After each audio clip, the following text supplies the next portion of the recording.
Si tu me dis que Rudy Garcia il a le niveau pour entraîner le Napoli, alors Balerdi il a le niveau pour jouer au Real Madrid. De Laurenti pense que le mec, il dépense 1 euro, il meurt. Guardiola, meilleur coach de l'histoire, c'est même pas le meilleur coach de l'histoire du Barça. Il faut arrêter avec Payet, c'est un grand joueur. Marquinhos, capitaine du PSG? Non mais arrête, il a le charisme d'une nuit. Raphaël Leao du Milan AC est une immense fraude. Alex Ferguson, c'est juste un Giroud qui a eu beaucoup de moyens, c'est pour ça qu'il a réussi. Elle a dit Diouf, c'était pas partie des légendes du foot, voilà. Si t'enlèves le championnat anglais, allemand, espagnol, italien, portugais, lituanien, la Ligue 1 c'est le meilleur championnat européen. Salut à tous, je suis super content de vous retrouver pour un nouvel épisode du FC Copain. Alors pour m'accompagner aujourd'hui, je suis avec Fab. Salut mon copain. Salut GG. Alors aujourd'hui, ça va être quoi au débat? Ça va être quoi au programme surtout? Ça va être le PSG et plus particulièrement Luis Enrique. En fait, on va se poser la question ensemble de savoir si Luis Enrique est le meilleur entraîneur de l'ère QSI au Paris Saint-Germain. Alors, on va dérouler ensemble un petit peu les différents coachs et on va donner notre avis si justement c'est le meilleur coach ou pas.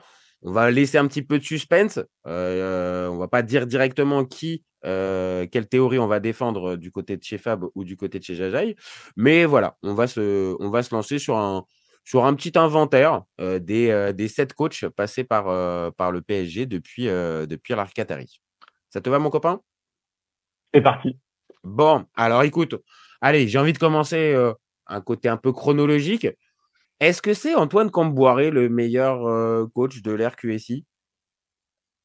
C'est celui qui est parti le plus vite, peut-être. Le pauvre. Disons que c'est le coach de la transition, en fait, quoi. Quand les nouveaux propriétaires sont arrivés, peut-être celui qui a eu le départ le plus injuste aussi.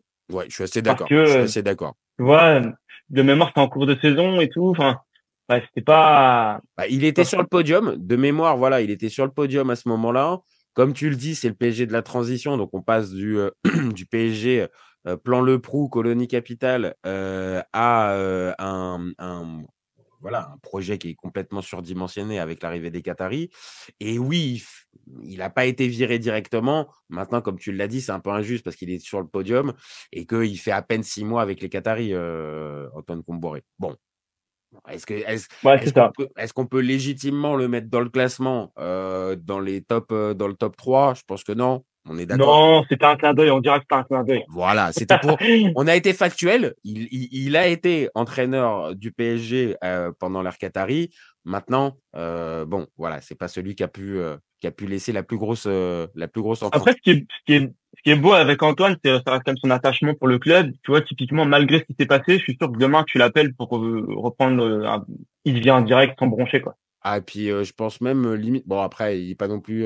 Mais j'avais l'idée de même il vient gratuitement. Mais bon, après, c'est vrai que ce serait quand même dommage. Mais je vois ce que tu veux dire. Il a un vrai attachement. Il a un vrai attachement au club. Ouais, gratos, je pense pas. Et j'espère même pas pour lui gratuitement. Mais je pense pas qu'il se fasse prier pour venir, quoi. Oui, voilà, t'as raison. C'est plus, il se ferait pas prier une demi-seconde si le club était en danger ou avait le moindre problème, il viendrait. Bon. Ouais, un profil à la Courbis pour aller aider l'OM, quoi, tu vois. Oui, c'est ça. Tu vois. C'est-à-dire le gars pas du club, puisqu'il est plus licencié, il est plus salarié du club, mais qui est dans l'environnement du club et auquel on penserait directement s'il y a une galère. Bon, si on s'arrête sur un autre coach français, si on parle de Laurent Blanc, est-ce que là, Laurent Blanc, on est sur le meilleur entraîneur de... Est-ce que déjà on est sur le meilleur entraîneur français de l'ère Qatari? Je pense. Je te rejoins. Je pense dans le sens où moi j'ai le sentiment et je garde cette impression de le PSG de Laurent Blanc faisait peur. C'était un PSG qui était incisif. T'avais l'impression d'avoir un vrai rouleau, quoi. C'est vrai. Non, c'est vrai. Tu prenais cher, tu te faisais rouler dessus, quoi. Mais là, je suis obligé de poser une question. Est-ce que c'est le PSG de Laurent Blanc? Est-ce qu'on retient plus la patte de Laurent Blanc sur cette équipe? Ou est-ce que c'est aussi la patte des leaders de l'époque, donc les Zlatan, les Thiago Silva, qui aussi et Thiago Motta aussi, à pas oublier, qui prennent aussi un peu le leadership. Alors, c'est pas du tout péjoratif vis-à-vis de Laurent Blanc en disant que et c'était un adjoint comme Domenech en 2006. Je suis pas du tout en train de dire ça. Maintenant, est-ce que la patte de Laurent Blanc est vraiment sur ce PSG ou est-ce que c'est les individualités Moi, je pense que tu priment? donnes un peu la réponse dans ce que tu dis, parce que mine de rien, toutes ces individualités fortes, faut les manager. Hein.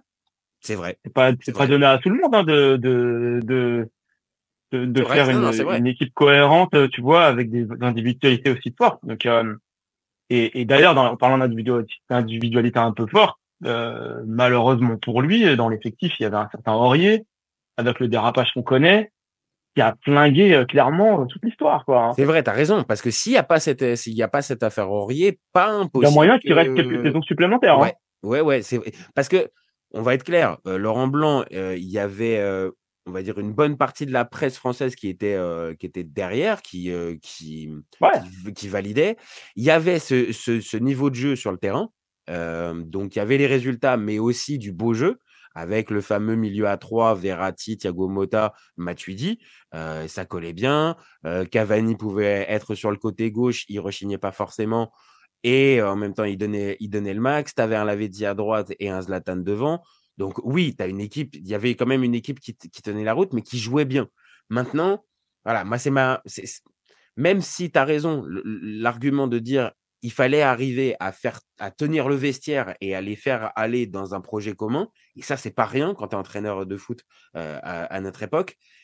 Maintenant, j'ai la sensation quand même, comme je te disais initialement, que c'est pas que son équipe. Moi, je retiens pas que l'équipe de Laurent Blanc, je retiens l'équipe de Laurent Blanc et aussi des individualités fortes. Donc, pour moi, oui, clairement, c'est le meilleur entraîneur français de l'RQSI, aucun problème, mais pas le meilleur. Ok, j'entends. Je peux valider ce que tu dis, ça s'entend. Après, moi, je garde toujours une image assez impressionnante quand même de l'équipe, de la manière dont il l'a fait jouer, d'un point de vue aussi tactique sur certaines compos. C'est vraiment intéressant. Après, il a pas eu de chance, il a pas eu les résultats escomptés. Bon, le championnat de France, ok, mais en Coupe d'Europe, il aurait mérité de meilleures épopées quand même, parce que ça c'est un peu trop limité pour lui. Bah ouais. Et puis un peu plafonné. Ouais. En fait, c'est un peu ça. Et est-ce que le PSG à ce moment-là, alors faut quand même repréciser, hein, le PSG sortait d'énormément de saisons en dents de scie avant l'arrivée des Qataris. La Ligue des Champions, c'est quelque chose de nouveau. La participation tous les ans annuelle en Ligue des Champions, c'est quelque chose de nouveau. Donc il arrive quand même à installer le club. Plus dans ces fameux matchs à élimination directe, les huitièmes, les quarts. Mais c'est là où je te rejoins. Il n'arrive pas à faire passer le cap.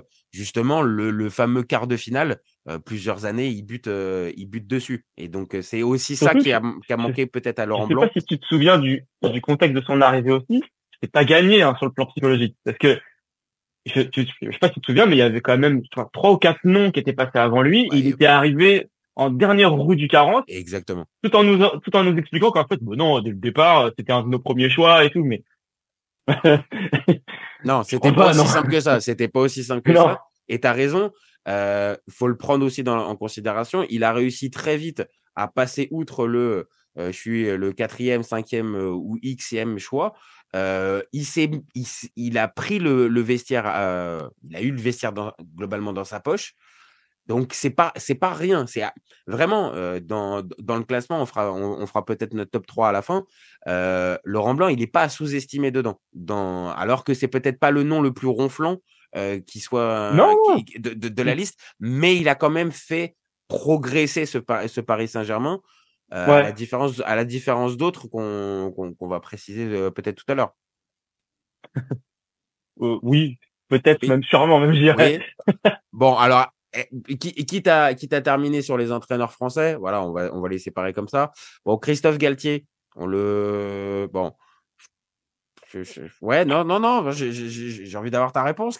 On le met où, Christophe? C'est quand même moins bon que Laurent Blanc. C'est moins bon que Laurent Blanc, on est d'accord. Ouais, mais il était de passage, quoi. Il était là. Il a saisi une opportunité.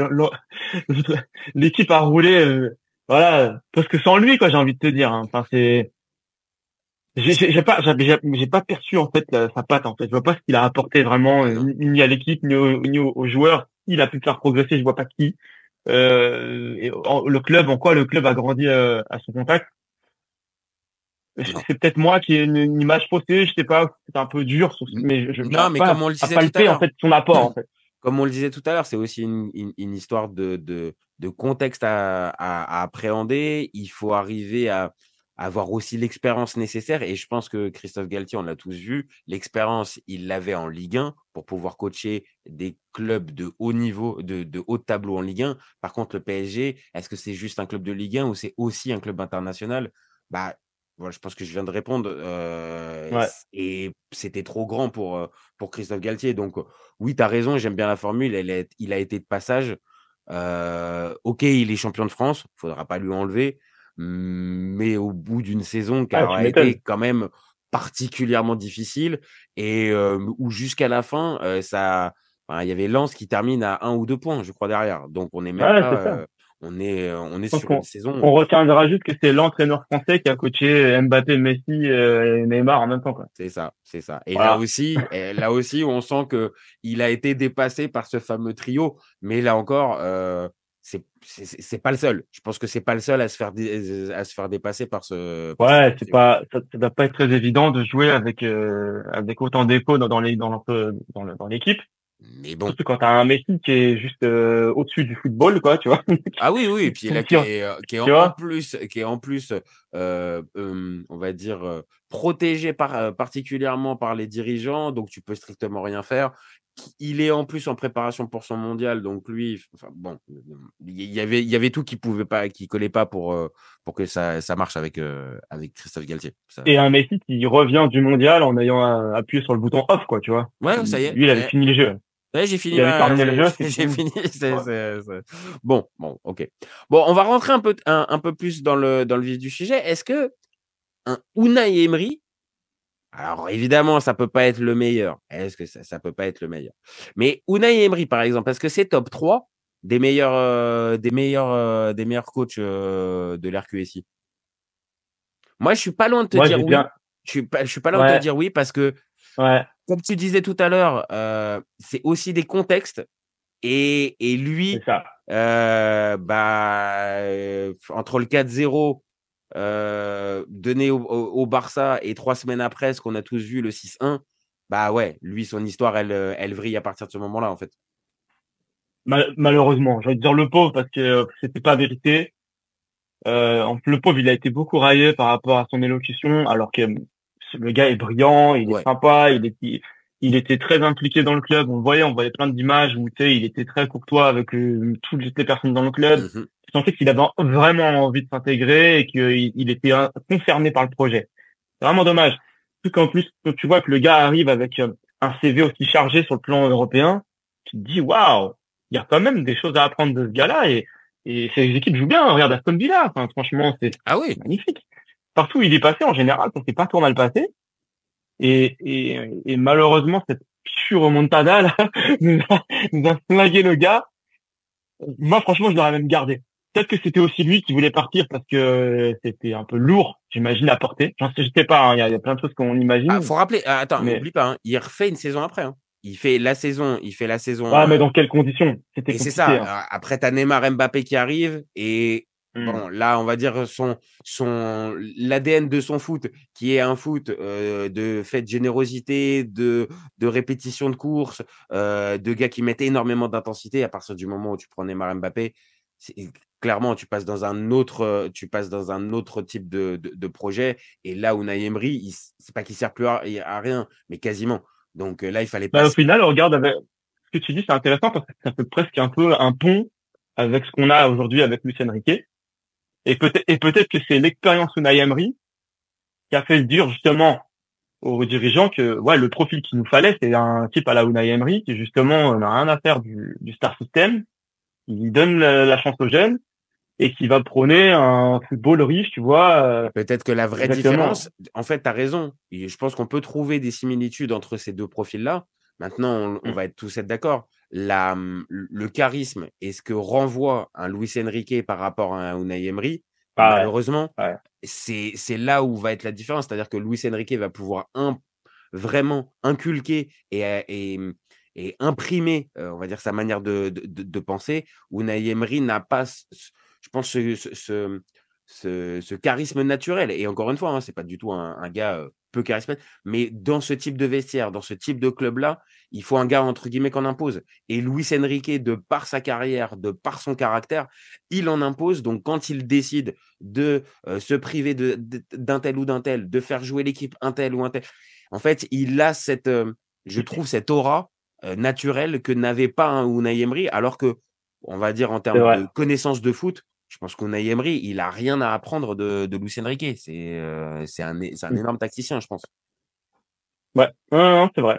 Je suis assez d'accord avec toi. Donc, rien que pour ça, je pense que je le mettrais dans le top 3, comme tu disais. Parce que mine de rien, le gars, c'est un puits de science du foot. Mais malheureusement, on aurait aimé le voir un peu plus et surtout, on aurait aimé le voir récompensé, tu vois. J'aurais franchement un meilleur parcours. Mais franchement, cette remontada, elle est tellement injuste. C'est ça. C'est qu'en fait, c'est ça. Lui, on va dire son bilan. Alors aussi, un Blanc a été jugé sur les éliminations et c'est pareil pour n'importe quel. Mais lui, vraiment, tu as la sensation que lui, ça bascule sur un seul match. Son passage de 2 ans, ça bascule sur un match et sur un match irréel. On revient pas dessus sur les conditions, sur tout ça, mais sur un match vraiment qui est hors du temps. La conséquence de ce match-là, elle est violente d'un point de vue psychologique. Et on en oublie le 4-0. Et on en oublie le 4-0 3 semaines avant avec la démonstration de football où le Barça ne touche pas terre. Et au contraire, ils touchent terre, mais ils sont vraiment mais plus que malades. Enfin, en 3 semaines. Moi, j'ai souvenir des visages des Barcelonais. Toi, à chaque action, quand ils prennent un but, tu te regardes comme ça, genre, qu'est-ce qui se passe, quoi?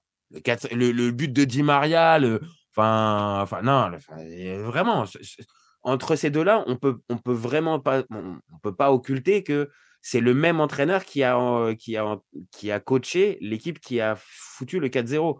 Alors oui, c'est le même qui a pris le 6-1, mais voilà, je pense qu'il mérite un minimum d'indulgence. Pour moi, c'est pas le meilleur, mais clairement, il mérite respect et le top 3, il en est tout proche, pour ma part. Ça, c'est d'accord. Bon, si par contre, je te parle de Mauricio Pochettino, est-ce que tu es aussi dithyrambique ou pas? Non, parce que moi, j'ai le sentiment que Pochettino a été... Alors, c'est dommage parce que je le voyais venir avec beaucoup d'espoir. Ah ouais? Ancien joueur du club, tu vois, mentalité argentine, tout ça. Moi, j'avais encore, tu sais, en tête sa petite épopée avec Tottenham, là, qui nous a fait rêver. J'ai dit, bon, on va avoir un truc sexy, quoi. Et au final, j'ai eu le sentiment qu'il était de nous vendre du Didier Deschamps, à tout mettre sur la défense, tu vois. Alors, c'est bien de pas essayer de perdre, mais j'aime bien marquer des buts aussi. Et c'est en ça, tu vois, que ça il m'a achevé, quoi, tu vois. Il me dit, mais mince. Je m'emmerde, quoi, tu vois. Ah oui. Non, mais je pense que ça a été la même chose. Alors que, tu vois, on en a parlé en off, il est le coach qui permet au PSG de faire demi-finale en battant le Bayern en machin. Il y a le match contre le Barça avec le 4-1 au Nou Camp et la qualification derrière. Donc, il y a des faits d'armes. Mais derrière, est-ce que pareil, la fameuse patte Pochettino, tu l'as? Bah non. En fait, il est resté plus d'1 an et demi. T'as pas eu l'impression à un moment donné qu'il a porté le costume du PSG. Là où un Luis Enrique, mais même en quelques semaines, avait déjà, on va dire, incarné le poste. Et c'est là que tu te dis quand même que mine de rien, venir au PSG, c'est pas anodin. Il faut vraiment avoir un certain profil psychologique parce que quand tu vois ce qu'il a fait ailleurs, ces équipes jouaient quand même pas mal. Donc le fait d'arriver là et de déroger en fait à sa culture tout, bah tu te dis que il s'est quand même fait vachement manger par la machine PSG et c'est très dommage, quoi. Bah, et en plus, tu l'as dit, c'était un ancien. Donc, alors, ok, c'était une autre époque, c'était autre chose, mais tu connais un minimum l'atmosphère, le climat. Le contexte global. Et là, tu arrives, on parle quasiment jamais français. On sent pas une vraie histoire avec le Paris Saint-Germain. Enfin, bon, ouais, pour moi, c'est une histoire ratée. Hein. Pochettino, pour moi, ça fait partie des Ouais, erreurs de complètement. casting. Surtout que il arrive, c'est le genre de gars qui arrive même avec la case supporter dans la poche cochée, quoi, tu vois. Ouais, c'est ça, exactement. Parce que les supporters avaient toujours eu une très bonne image de lui en tant que joueur. Bah Et ouais. dommage. Il l'a pas transformé. Donc on est d'accord, Pochettino, c'est clairement pas le meilleur. Et même pour moi, c'est pas du tout top 3. C'est même parmi les plus, ouais, les ratés, les plus mauvais de Ouais, grosse l'RQSI. déception. Alors Je qu'il me demande même y si a on des le mettrait résultats. pas dans le même panier. Ouais, carrément, ouais. Mais après, sur l'impact et l'impression qu'il a laissé, je me demande si je le mettrais pas dans le même panier qu'un Galtier, qu'en fait, tu vois. Ah ouais, je suis d'accord. Ah non, c'est vrai. Bah, en plus, il se succèdent. Hein. Donc, Ouais, forcément, ouais, en plus. Ouais. ça rentre en ligne de compte. Bon, là, il nous en reste 2. Allez, on va commencer par, on va commencer par le petit choix du cœur. Allez, on va pas commencer par Carlo Ancelotti. Est-ce que Carlo, alors, moi, je vais prendre la parole pour Carlo parce que pour moi, il a une part très, très importante dans l'histoire récente du PSG, donc de l'RQSI. Alors, c'est pas lui qui a le meilleur palmarès. Je pense qu'un Tourelle, par exemple, ou un Laurent Blanc ont eu bien plus de titres que Carlo avec le PSG. Maintenant, j'ai la sensation qu'il a fait passer justement le PSG dans une galaxie différente au quotidien, en travaillant avec les joueurs, en inculquant une mentalité de travail, en envoyant aussi le message que Carlo Ancelotti était entraîneur du PSG. Donc, ça veut dire que pour tout un tas de joueurs, bah, ça incarne le projet, ça incarne le truc. Et évidemment, Zlatan et Thiago Silva aussi font partie de ces accélérateurs. Mais pour moi, Carlo Ancelotti, c'est aussi ce qui permet au Paris Saint-Germain d'avancer très, très vite dans le projet. Donc, pour moi, il est très important dans l'RQSI. Ouais, je suis assez d'accord avec toi. C'est la toute première pierre stratégique activée par la machine marketing PSG. C'est ça. C'est lui qui vient exposer les ambitions du club aux yeux du monde juste sur sa venue, en fait. Voilà, on est là, mais on n'est pas venu là pour blaguer. On a été chercher le meilleur. Point. Clairement. Ah, bah, à ce moment-là, tu vois, enfin, je pense qu'il n'y avait pas plus bel argument pour. Bah oui. Ouais, c'est ça. Il n'y avait pas plus bel argument pour eux pour annoncer les intentions qu'ils avaient sur la place forte du foot, quoi, tu vois. Bon, après, c'est dommage, c'est terminé un peu vite, quoi. Il y a un petit problème d'ego, mais derrière, quand même, tu vois, ça a quand même permis d'ouvrir la brèche pour tout ce qui a suivi derrière, hein.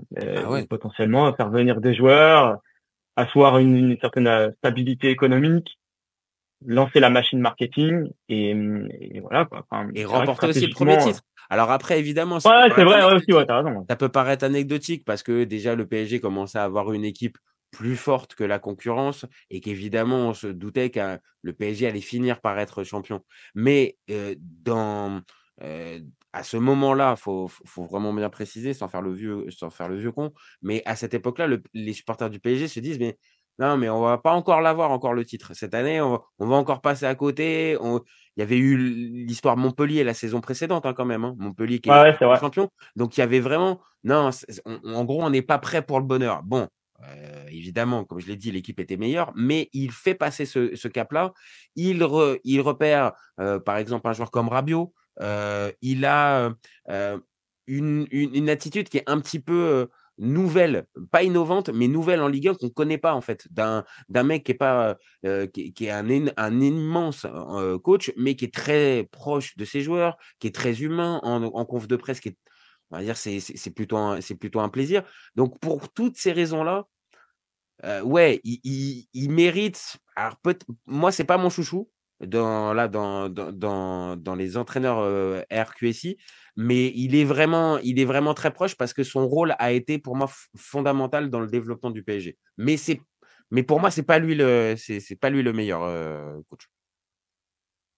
Ouais, je suis assez d'accord. Hein. Dire que c'est le meilleur, je pense pas. Parce qu'en plus, il est resté trop peu de temps pour, tu vois, en plus imposer une patte, un style, ou même, tu vois, une culture club à son image. C'est dommage, hein, parce que je pense qu'on en aurait appris énormément à son contact. Ah bah oui. Mais mais ça a été quand même vraiment appréciable de le voir arriver là pour toutes les raisons qu'on a énumérées, parce que il a placé la fusée sur la rampe de lancement, quoi. Ah bah oui, oui, et Et comme il fallait, et Blanc en a profité derrière, et même par la suite les autres, c'est aussi grâce au travail d'un Carlo Ancelotti. Donc rien que pour ça, ouais, complètement. il mérite respect. Bon, il nous en reste deux, il nous en reste deux avec Luis Enrique, donc plus qu'un seul à passer. Alors moi, je te le dis, c'est mon chouchou. Dans ce petit débat, je trouve que Thomas Tuchel, c'est lui le meilleur entraîneur. Alors, il allie les résultats, parce qu'il a été champion de multiples fois. Il y a la domination sur le point de vue national qui est entretenue. Mais oui, c'est le coach qui a réussi à faire passer le Paris Saint-Germain dans la case supérieure, c'est-à-dire la finale de Ligue des Champions. Alors oui, il y a un contexte particulier, un Final Four, un match contre l'Atalanta et Leipzig, bien sûr. N'empêche qu'il a réussi à ça. Et au-delà de cette perf qui est historique pour le PSG, je trouve qu'il a réussi pendant assez longtemps à combiner beau jeu, à combiner management des stars qui était compliqué, Neymar, Mbappé, les caprices à droite, à gauche. Et il a donné, alors peut-être hormis sur la fin où vraiment il semblait en burn-out, mais maîtriser son sujet, passer malgré l'élimination contre Manchester, derrière, il arrive à remobiliser tout ça et il arrive à pas perdre son vestiaire. Pour moi, Thomas Tuchel, ça en plus c'était une découverte, on va dire humaine. Je l'ai trouvé bon dans l'exercice. Donc pour moi, je le mets devant parce que je pense que Luis Enrique, on est encore trop tôt pour pouvoir le mettre à ce poste-là, à ce poste de meilleur coach. Voilà. Déjà, comme tu l'as dit, il a la primeur d'avoir emmené le club en finale. Donc, pas rien. C'est un statut, déjà, mine de rien. Et comme tu l'as clairement dit, moi, je pense qu'il s'est fait clairement bouffer par la machine de Star System, en fait. On a vu qu'il avait mis beaucoup d'énergie à faire un peu de copinage avec les joueurs, à se sentir le plus proche d'eux, de les ménager. Il, parfois, l'a même fait un peu sortir de son rôle, quoi, tu vois, où il était un peu plus froid à Dortmund, tu vois. Là, on a vu qu'il avait fait beaucoup d'efforts sur le plan humain, tout le monde un peu plus chaleureux. On a vu des images où il les prend par le cou. Limite, c'était ses potes. Il y a certains moments, il dit, mais il est proche. Au début, c'est de la calinothérapie, hein. C'est vraiment, Neymar, c'est ça, c'est exactement ça. Vraiment.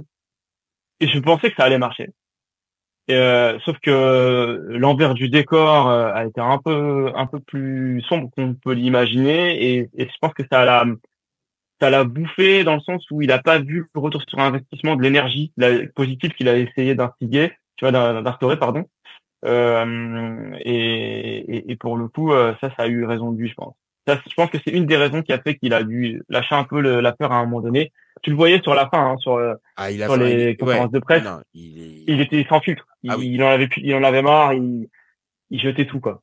Ah oui, c'est pour ça. Donc évidemment, ça nous permet de conclure notre débat donc avec Luis Enrique. Cette place-là, pour toi, tu le mets comme meilleur coach avec ce que tu as pu voir déjà depuis 1 an et demi. Ça te suffit pour pouvoir le mettre meilleur coach à tes yeux ou non? Encore une fois, il faut encore un peu plus. Je le mets parmi les tout meilleurs. Très franchement. Là, je pense qu'on va tous être d'accord. Sauf Daniel Riolo. Peut-être Daniel Riolo qui va continuer de nous dire que Jiffy les idées de génie, c'est pas encore un top coach. Mais oui, je pense qu'on est tous d'accord. On est tous d'accord là maintenant. Bien sûr. Voilà. Moi, je le mets parmi les tout meilleurs. En revanche, s'il continue sur cette lancée, je le mettrai numéro 1 sans problème. Ce qu'il a réussi à faire depuis qu'il est arrivé, moi je trouve ça remarquable parce que se faire empoisonner l'esprit par les conflits internes avec les stars, le conflit Mbappé, ce que tu veux, et maintenir, tu vois, devant une presse qui est un peu incisive de dire l'année prochaine on jouera sans Mbappé et on sera meilleur. Ouais, mais on remplace pas un joueur comme ça, tu vois. Et il te le dit, le gars est encore là dans l'équipe. Il dit, demain, ce gars-là, qui est dans mon vestiaire, quand il se barre, qui est le meilleur joueur du monde, on va être plus fort sans lui. Il te le dit. Conférence après conférence. Le gars s'en va. Ils font ils remettent à place toute une stratégie de recrutement en se basant sur des jeunes prometteurs. En t'expliquant que, ok, on galère là en début de saison, on n'arrive pas à concrétiser, mais j'ai pas besoin d'attaquant. Ça va marcher. Je vous expliquerai même pas ma stratégie parce que vous n'allez pas la comprendre. Ouais, c'est ça en plus. Parce qu'il y a la Il est com. génial. Non, mais Il est génial, hein, franchement. En fait, c'est là où tu es obligé, je suis d'accord, de te rejoindre. C'est-à-dire qu'il y a ce côté, j'ai prédit, enfin même pas, je te dis ce qui va se passer. Évidemment, le supporter, on a tous entendu des beaux discours avec t'inquiète pas, la qualité de jeu, elle va être là. Ah, t'inquiète pas, on va y arriver. Et puis, très souvent, c'est la réalité du supporter, il est déçu. Ouais. Là, dans ce cas bien précis, entre ce qui a été annoncé et ce que les supporters voient de leurs yeux, bah oui, il y a cette cohérence-là, il y a ce résultat-là, Ouais. et forcément, ça rajoute et ça renforce un Luis Enrique, où là, Non, mais même au-delà, ces gros détracteurs sont obligés de dire, bah ouais, en final, mais il c'est nous ça. l'avait dit, le gars. Au-delà de ça, c'est que on est du domaine de l'impressionnant. Tu vois, aujourd'hui, un job de coach, c'est 100% d'humain. Bon, je dirais 90% Oui, d'humain je et suis une d'accord, bonne je suis dose d'accord. Il y a de une partie de de tactique, mais technicité, vraiment, quoi. c'est plus la majeure partie des coachs. Voilà, quand tu travail arrives des à coachs, ce niveau de coach, c'est du management à très haute échelle. clairement. Bon, bah malheureusement, plus tu augmentes la part d'humain et plus tu es dans l'intangible parce que le comportement humain est totalement imprévisible. Mhm. Bon, bah là, on a un gars qui te démontre tout l'inverse. Le mec, t'as jamais vu quelqu'un qui peut maîtriser autant son sujet sur une question aussi complexe que gérer de l'humain. Je suis d'accord. Aujourd'hui, tu vois une équipe de jeunes qui a un jeu hyper léché, voire musclé pour certains moments, et qui va faire des exploits comme on l'a vu avec Liverpool en Ligue des Champions dernièrement, Mhm. mais avec les mêmes joueurs qui 6 mois plus tôt mettaient pas un pied devant l'autre, et on voit que tous ces remaniements, ces ajustements, ces Jiffy, les idées de génie qu'on a eu au début de l'année, l'année dernière, bah ça a été bonifié par ce qui se passe en deuxième partie de saison, et c'est plus du tout la même équipe. Et là, tu te dis, ok, les gars avaient plutôt potentiellement expliqué à demi-mot qu'ils partaient sur une nouvelle stratégie en misant sur des jeunes joueurs, et que pour en tirer la quintessence, hein, du moins quelque chose d'exploitable sur le plan de la compétitivité, il fallait leur laisser une jauge de 2 à 3 ans. Bon, bah voilà, je crois qu'ils sont en avance sur leur roadmap.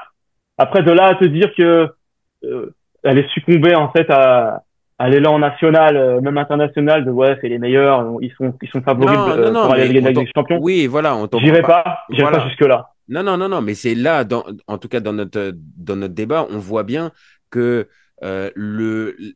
on va dire le poids de ces décisions qui ont été prises et de ces résultats qui sont en train d'arriver et de cette philosophie de jeu qui est en train de s'imprimer, bah forcément ça marque les esprits, forcément si en plus derrière, comme on vient de le dire, il y a les résultats qui suivent, ça marque beaucoup plus que le simple résultat brut où oui, on a gagné avec un but, un ou deux buts d'écart, où il n'y a pas ce sentiment de maîtrise. Là, il y a un projet, il y a une volonté vraiment commune entre le staff et les joueurs d'aller sur ce type de jeu. Les joueurs adhèrent. Et ça, c'est pas rien parce que dans tous les coachs qu'on a pu dire, il y a des moments, il y a des tensions, machin. Là, tu sens que tout le monde adhère, hormis un tout petit clash en tout début d'année avec Dembélé qui avait loupé le match contre Arsenal. Depuis, il n'y a pas un demi-problème. La colonne fait divers du PSG n'est même plus entretenue. Enfin, et sur la même anecdote, Luis Enrique te dit que c'était peut-être la décision la plus importante qu'il ait prise depuis le début de la saison. Donc c'est bien pour ça. Alors voilà, il nous reste 1 minute pour terminer notre débat. Là, pour toi, vraiment, t'es vraiment sûr que c'est pas le meilleur? Parce que là, vu comment tu me l'as défendu, j'ai quand même l'impression que c'est quand même le meilleur pour toi. Non, tu laisses encore. Non, je pense qu'il a le profil pour devenir le meilleur, mais tant que justement déjà il y a ce petit plafond de verre avec ce que Tuchel a fait, tu vois, typiquement en Coupe d'Europe, je me dis que voilà, on va lui laisser quand même un peu le temps, on va pas lui mettre la pression de dire que c'est déjà le meilleur. Moi, je pense que c'est un des tout meilleurs et s'il arrive à aller jusqu'au bout de sa philosophie, il va placer le PSG à très haute échelle, puisque là, concrètement, il est en train d'imprimer une culture, en fait. Et ça, c'est dingue. Donc c'est ça qui te ferait. Donc en gros, on va attendre les résultats. On va attendre la fin des. Mais attends, Jaja, moi, ce qui m'impressionne le plus dans cette histoire, c'est que il a réussi à fédérer des jeunes dans un projet de jeu. Il nous reste 1 minute, frérot. Vas-y. dans un projet de jeu. Il a réussi à embarquer des jeunes joueurs talents dans un projet de joueurs commun. Et quand tu écoutes en fait les observateurs, qu'est-ce qu'ils te disent? Ils disent, ce groupe-là, ces joueurs-là, il n'y a pas de petits cons, il n'y a pas de petites stars. On a envie de les aimer. Tu te rends compte qu'il y a des gens qui commencent à se dire, on a envie d'aimer le PSG alors que c'est potentiellement un des clubs les plus C'est détestés peut-être en là France. sa plus grande force. C'est peut-être voilà, c'est la fin de notre petit débat sur le sujet Luis Enrique. N'hésitez pas à commenter, liker et partager. Et vous gardez en tête qu'au FC Copain, on est ouvert toute l'année. Ciao les copains. Ciao.